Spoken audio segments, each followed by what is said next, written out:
What do you think about big ropes? A friend of mine closes Tic Tac Micro Cream big rope stud. He might carry Fluffy. Would love to hear your thoughts of him. Well, look, first thing is I'm certainly not an expert on big ropes at all. I've never personally seen a big rope. I'm not a huge fan at this point, but I'm not a fan generally of the new things that are happening. I'm a fan of things that are working. So I'll let other people muck around with these new things, and we'll see how it works out before I dive in on the deep end. I'd rather be paddling around on the shallow end. So I'll give you my take on this. And I mean, again, this is just my opinion. And certainly, for those of you who have invested in this, you're probably not going to like what I'm going to say. But here's my general thoughts. Typically, when we start talking about new things, they tend to have a very small, well, they do have a very small genetic pool. And because of that, we see people who are chasing the next idea with some not very good structured dogs, and I don't like that. But you've got to start somewhere. So the big rope, it worries me because you've got dogs that are also a brachiophysallic, and now you're putting a big nose over the top of them, and I wonder about whether that really helps them in terms of their breathing. I think not. And then, I suspect that these dogs are mixed with Shar-Peis, and I'm not a big fan of those mixing things. But look, I mean, if you do an out of pedigree breeding to produce something different, after about 8 rounds of that, it is a purebred dog again. So I'm not complaining about that. But I think what's going on here is that we've been, these, what we used to call exotic colors, blues, blue and tans, merles, they've been very successful. They've produced some great dogs. I mean, ultimately, presumably the AKC will accept those dogs as being part of the Frenchie world, that they can go in the showroom. They can't now. But because of that, we've now started down the road on everybody trying to produce something different, just to search for the next high-dollar dog. I mean, if you look at Fluffies, they were very successful because the marketplace for Fluffies has got, lot more people out there producing them, and because of that you got much better quality dogs, and because of that the prices have gone down, and because of that everybody's looking for something different, so they're in search of something different. I mean, I've got to be a little careful because I've just produced a litter of Euro Heroes and I like those colors, but that's not a structure thing, that's a color thing, as opposed to, I would say, a structure thing would be something like big ropes. That's a structure thing. So not a fan of it at the moment, but you don't have to take my advice on this. I'm just conservative. I don't want to go invest huge amounts of money in something that I'm not sure how that's going to work out in the long run. Some of these dogs are presumably $100,000 dogs, and or maybe more, and it's not where I'm going to be on this. But that doesn't mean that there aren't other people out there who are going to follow this and be very successful at it.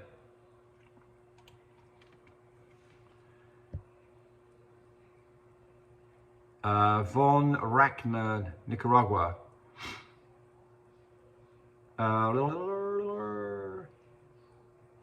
In this business, your spouse must be on board in order for it to be successful. I love how you bounce off each other, so definitely compliment the Frenchie power couple. Okay, good.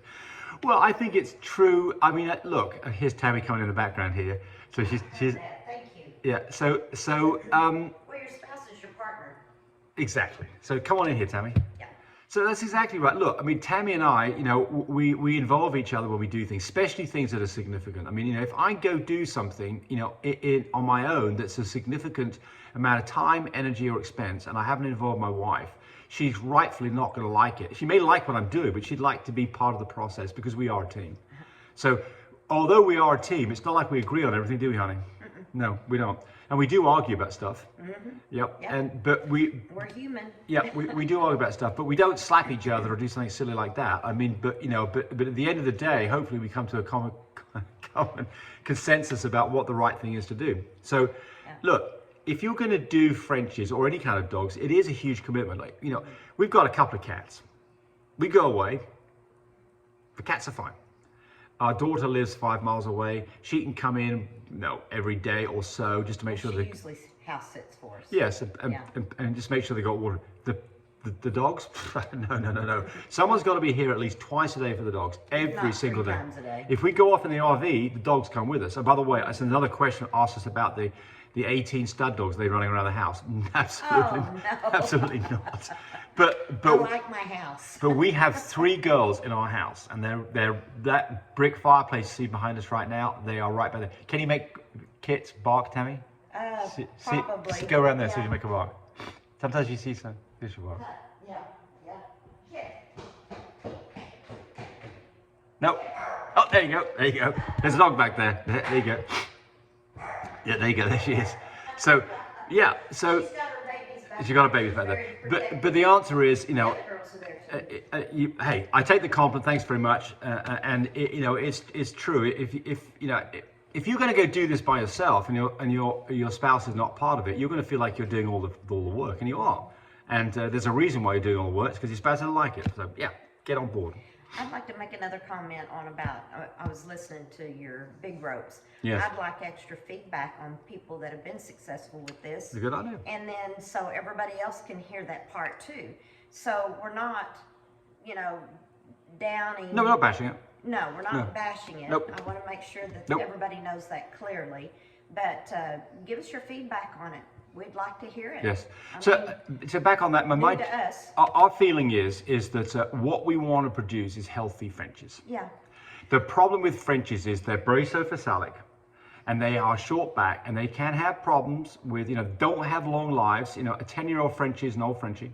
We want to do things Yeah, that ours lived to 13. we have, absolutely. But we're all about doing things to make the dogs' lives good, not making them worse. Yeah. But at the same time, there is obviously a profitable side of this, and so that's the money gets in the way of things sometimes too. Help us learn. That's right. And then we can spread the word. That's right. Yeah.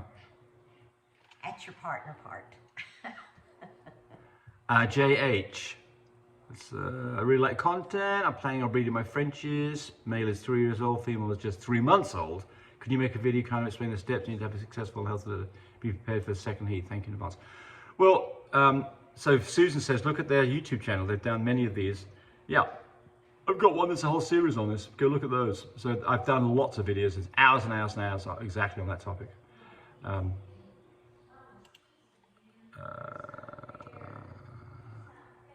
Susan likes my Hawaiian shirt. Thank you, Susan. Mr. B says, question, my female is on day 57. The PG is at 5.73 and temperature is 99.0. Would you be ready by day 60? So, all right, so this is the problem with this, is that we've got to remember, and I get so many calls on this, and I get so many vets who make mistakes on this with bad consequences. PG levels, progesterone levels, do not predict when a dog will go into labor. They are purely a go, no-go test. What that means is that you breed, you do a C-section when the progesterone level is 3 or less. It could be 16 and it could drop to 3 the next day. Just a little year hero. This is what I get to wake up to Yeah. every morning. Yeah, little hero. Hero. Oh, that's a beautiful puppy. Now, is that Saint? No, That's Nick? Nicholas. Nicholas, I like Nicholas. Nicholas. Yes. Yeah, Nicholas is a pretty little puppy. Got one ear trying to stand up. Yeah, there. so that's a Euro Hero where you get these. We were talking about group growths and what we're producing now, which is a new, relatively new thing, is Euro Hero. Not like we're the first to invent it, not even close. Oh no. But but we talk about structure, by the way. This is a great structured puppy. I mean, it's hard to tell too much about a puppy. You can look at mum and dad and see their great structure. But look at that head, look at that. That is just a gorgeous little puppy. Sweet baby. It's a gorgeous little puppy. I love that little I had puppy. to show him off. He's Yep. so pretty. So now Tammy's hijacked. Just go away. So we're back to this temperature. So look, you've got temperature 99.0. Typically, dogs that drop below 99 have puppies within 24 hours. But I do see this a lot where people have not got the thermometer in far enough, and they're getting a low temperature, misinterpreting this as being a low temperature that really means something. So be very careful. At day 57, you're potentially 4 days early, and that is the recipe for a disaster.